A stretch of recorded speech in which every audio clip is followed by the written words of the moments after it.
أشهد أن محمد رسول الله۔ سورۃ الکوثر، اس پس منظر میں محمد رسول اللہ کا ظہور ہو رہا ہے۔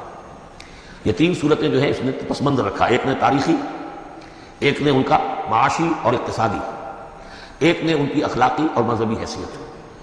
سورۃ الفیل وہ تاریخی واقعہ جو ہے، ظاہر بات ہے بہت بڑا واقعہ، اس کا بڑا چرچا ہوا ہوگا، حضور کی بعثت کے ساتھ متعلق۔ لیکن دوسری طرف بیت اللہ اور اس کی وجہ سے قریش کو اس کے متولی ہونے کی وجہ سے جو امن حاصل تھا اور جو انہیں اللہ کی طرف سے روزی پہنچ رہی تھی۔ تیسرے ان کی اخلاقی پستی جس حد کو پہنچ گئی تھی، اس میں جب ظہور ہو رہا ہے محمد رسول اللہ کی نبوت کا، یہ سورۃ الکوثر، بسم اللہ الرحمن الرحیم، انا اعطیناک الکوثر فصل لربک وانحر ان شانئک هو الابتر۔ اے نبی، ہم نے آپ کو خیر کثیر عطا کی۔ اس خیر کثیر میں یہ تو یہ کہ حوض کوثر وہ بھی اسی میں شامل ہے، لیکن یہ کہ اس پر آپ کو 25-30 قول مل جائیں گے۔ قرآن سب سے بڑا خیر کثیر ہے، بہت بڑا خیر کثیر۔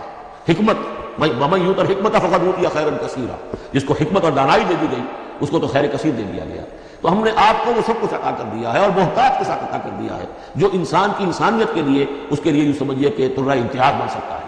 فصل لربک وانحر، پس اپنے رب کے لیے نماز پڑھا کیجئے اور نحر کیجئے، اونٹ قربان کیا کیجئے۔ یہ گویا کہ عید الاضحیٰ کا نقشہ آ گیا۔ فصل لربک، پہلے ہم نماز پڑھتے ہیں دوگانا عید الاضحیٰ، اور پھر جا کر ہم قربانی کرتے ہیں وانحر ان شانئک هو الابتر، یقیناً آپ کا دشمن ہی ہے کہ جو دم کٹا ہو جائے گا۔ اس کا پس منظر یہ ہے کہ جب حضور کے صاحبزادے بچپن میں فوت ہو گئے تو کچھ جو کفار تھے مکے کے، انہوں نے بڑی خوشیاں منائی کہ ایک ہی بیٹا تھا، باقی تو ان کی بیٹیاں ہیں۔ آپ کو معلوم ہے کہ 4 بیٹیاں تھیں حضور کی صلی اللہ علیہ وسلم، لیکن یہ کہ بیٹا جو تھا وہ ایک ہی تھا، وہ اللہ نے اٹھا لیا۔ تو بڑے خوشیاں منائی گئیں کہ یہ تو اب دم کٹا جیسے ہوتا ہے، جس کا کوئی پیچھے نام نہ رہ جائے۔ بیٹیوں سے تو نام چلتا نہیں، نام تو چلتا بیٹوں سے، تو اب ان کا تو کوئی تذکرہ ہی نہیں رہے گا، کوئی بات نہیں، جب تک یہ ہیں آگے کوئی نام لینے والا نہیں۔ تو فرمایا کہ نہیں، ان کو تو کروڑوں بیٹے اللہ عطا کرے گا، کروڑوں اربوں بیٹے عطا کرے گا۔ ہاں اے نبی، آپ کا دشمن ضرور ہے کہ جس کا نام لیوا کوئی نہیں رہے گا۔